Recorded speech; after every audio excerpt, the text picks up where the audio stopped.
And if you remember, all of this was inspired by the Swedish climate activist Greta Thunberg, who just sailed across the Atlantic to speak on Capitol Hill. So take a look. I am submitting this report as my testimony because I don't want you to listen to me. I want you to listen to the scientists. And I want you to unite behind the science. And then I want you to take real action. So calm, so powerful, and there are so many other young people that are making a difference. So right now we're going to go downtown right here in New York with our Zachary Quiche. Zachary, good to see you. What's the energy like there?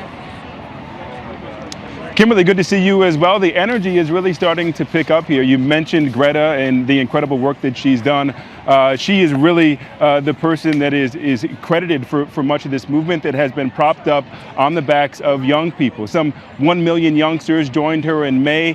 Today, the real news is that others are joining. Parents, union workers, politicians, everyday people who certainly believe that this is an issue that we need to tackle. I'm here in Foley Square. This event is getting ready to kick off at about noon here in New York City. It is an excused absence for youngsters who had a parental note to get out of school and be here. A couple of the folks that I talked to, in fact, one of my cameraman operators whose daughter is coming here said they'll be coming over here as a group at about 10:30, making their way across the Brooklyn Bridge. So we're starting to see some of those folks move in right now. The plan is to start here and to make their way down to the Battery Park area where they have a set of demands and a set of asks. But the overwhelming feeling here is that this is something that they certainly believe in and they want to be a part of. I'm joined by a young man, if you can join me here, Feliquan, who is responsible and part of a coalition who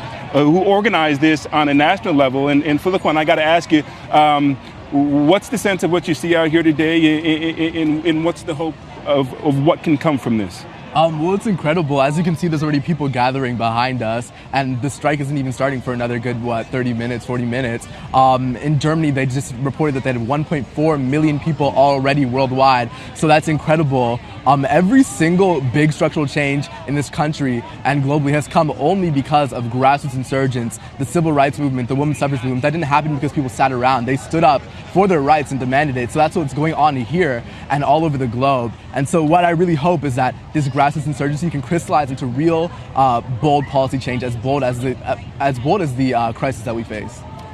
Environmental justice in particular has been a talking point for many of the Democratic presidential candidates.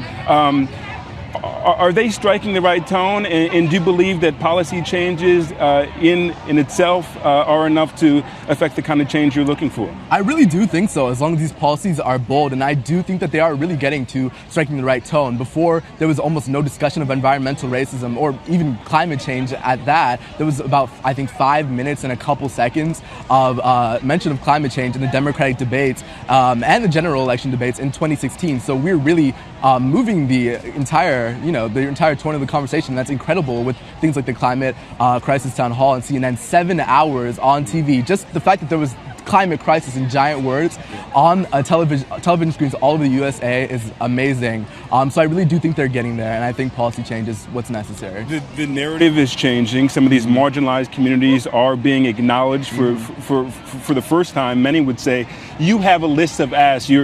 This movement has a list of asks. What are those asks? So the big one is the Green New Deal. That's that 100% transition away from carbon emissions, so net zero emissions by 2030. There's regenerative agriculture, because we know that our agriculture can actually take in as much carbon as the entire transportation sector puts out. So we need to focus not only on limiting, but really taking carbon out in the ways that we can.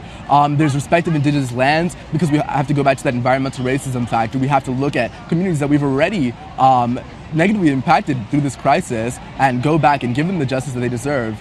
And then there's, I talked about regenerative agriculture. Sorry, I'm drawing a blank right now.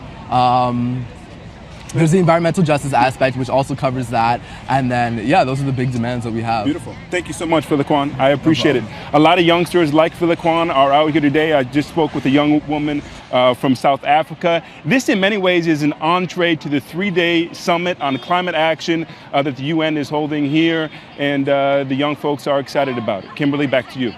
Thank you so much, Zachary. Yeah, so powerful. Feliquan, yeah, the children are the future.